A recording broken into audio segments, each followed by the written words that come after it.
I love Dwarf Fortress. I've played this game for years and got more than 4,000 hours on this game. Those of you who somehow saw only 300 hours must be on some kind of estrogen medication and can't think straight. But anyway, this game is great. Only that there is one big problem: transgenders. Okay, technically there is no transgenders yet, but there are gay dwarves and for some reason even gay fish. I guess leftists have to push their delusional agenda even on animals. So at first I thought I was gonna stop playing this game because of it, and go play some cheap gacha game that I've used as background footage in my other videos. Since Bay12 is not on my side, Heatfox is not on my side, although they never banned me, I only hate them for Pepe the Frog ban. Even DFHack, the free and open source modding engine, is not on my side, instantly banning me for asking real questions. But then, I remembered. I know how to read and write memory, so I thought, how about I make my own DFHack that doesn't listen to liberal ideas, doesn't ban anyone, and fixes the real problems. So, I present to you DFFC, Dwarf Fact Client. You can think of what the second F stands for yourself. A memory editing client that was built from scratch in Rust. And hey, I know people have some stigma against Rust developers, and maybe that's why my VTube character looks like that. Apparently gay, trans, twink, fat, Jewish, furry, and black, all at the same time. Not like I went to Steam Workshop for VTube Studio, searched for 5 minutes and got some random avatar from there. Definitely not. Oh, and apparently also Nazi. So either way, what can this client do? When you enter the world, you can open console with Ctrl-Shift-D, and once that is done, you can type units to see which one of your dwarves is currently having delusional thoughts about their gender and sexuality. After you've identified the culprits, you can type straighten on, which is actually on by default, and it will give them some good spanking. Something that they didn't get as a child, which is why they turned out like that, and straighten them right up. No more transgender gay corpse in your world. I can't believe that was even a thing. Now, is that it? Oh no. With Hell Command, you can see everything else that I've built in it so far.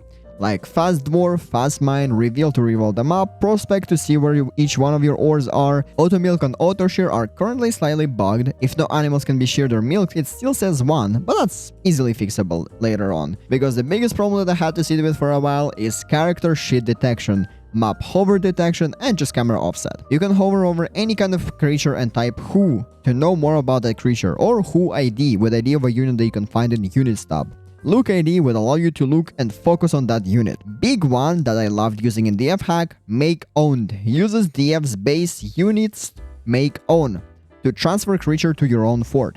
It works on all intelligent and unintelligent, I hope, creatures. Remove tutorial is on by default, which removes all the useless pop-ups. Now you can see there's a lot more, but they're all well documented and easily explainable. But can you download it? Right now? No. I don't want to deal with some crazy leftists polluting pull requests and calling me Nazi on GitHub. So the project is full proprietary. On top of that, for now it only works on Steam native Linux version. To be real, I don't know who even uses Windows nowadays.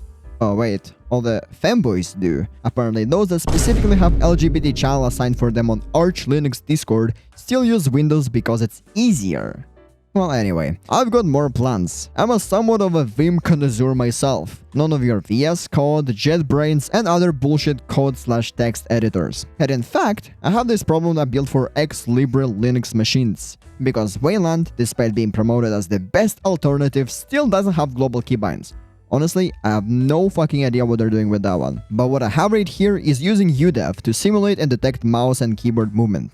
On a different size screen, it would instantly break. So I'm thinking of adding a Vim mode to DFFC first, and then probably will release the binary. Now, I've got more ideas for what I could release, but I'll have to find and register Russian domain first, in case anyone who got mad at me to the point of banning me for 3 words on the forum or for being disappointed, don't try and take it all down, because who knows how crazy and violent leftists can be. To be fair, there's a lot of comments mainly from people on the left that got tagged as potentially inappropriate. Even YouTube, a platform that loves to get rid of all right-wing people on the website, thought that what you guys were saying was a little too much. I take no offense though. Back in the day, I'd meet a lot of your kinds of people in VR chat, and none of them ever seemed like happy, wise, or even just a normal person. Only depressed, and very violent. Now, Unfortunately, YouTube seems to be too vibe-coded to work properly at this point. After all, they don't even have a single real person working as support for small YouTubers. So me, after allowing some of these violent leftist comments, went into the void and never actually showed up on my channel. I don't even know why. After I realized that, I took screenshots of some of the more egregious ones. I feel like you're just proving whoever banned you right with this one, and molding over it just makes you look like a chud. If you knuckle-dragging ape stopped... Brother. Oh, this is so good. Breaking news. Transphobe gets banned from a game. Surprise, he got banned for being a transphobe. Banned from a game? I didn't know Dwarf was an always online game. Mr. She, Her, They, Them. But yeah, I was very butthurt about getting banned for something that can infiltrate within a second. I'm still okay with playing a game, as long as there's no transgenders in it. And no, it's not called more options. Person with transgender flag. Also, why did this message even get flagged? It's called pushing your politics on everyone else. Something that you leftists seem to love doing everywhere, even in open source. Oh wait, apparently we are pushing politics everywhere, not leftists that are adding transgender dwarves in old Tolkien-esque old myth simulator game. My bad. There was a couple more comments that I approved, but they were never shown on actual channel, and no way to even see them now for me. I'd love to tell you what they said, because they were honestly really weird. But that will be you cannot prove it moment. And someone else might once again make a whole script for my next video. So I'll leave you on the last comment. If you call trans people men who roleplay as women one more time, I'm gonna come to the church with a crossbow. Alright, this one was just a joke. Or was it? But he called me some slurs there. Doesn't really matter. Stay mad, leaptard.